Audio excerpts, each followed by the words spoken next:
Sa wakas, nakaabot din ako. Ayan.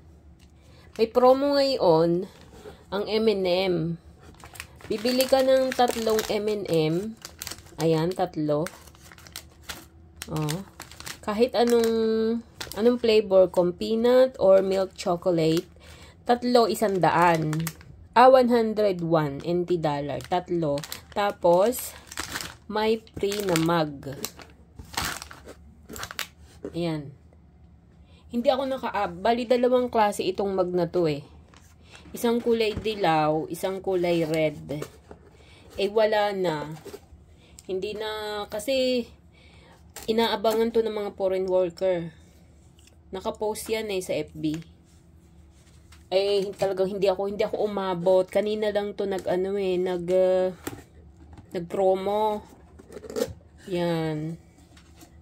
Hapon ko na napuntahan sa 7-Eleven. Isa na lang ang inabot ko. Oh, ang ganda ay, oh, ang ganda. Yung isang kulay dilaw. Na naka-smile. Yan, naka-smile. Ito naman pula, pero nakasimangot siya. Naghanap ako, 3 7-Eleven na yung pinuntahan ko. Wala na akong makita. So, magtitingin uli ako. Ang ganda pa naman niya, oh.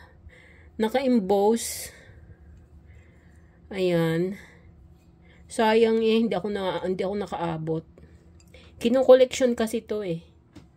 Kaya mabilis maubos. Mura na siya. Kasi parang lumalabas na pre na tong mug. Ang kapal pa naman.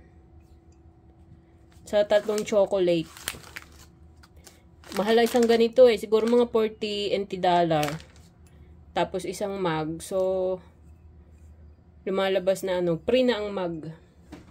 Hahanap uli ako ng isa para meron siyang kapartner yung naka-smile. Kasi ito nakasimangot. Kulay dilaw yung naka-smile eh.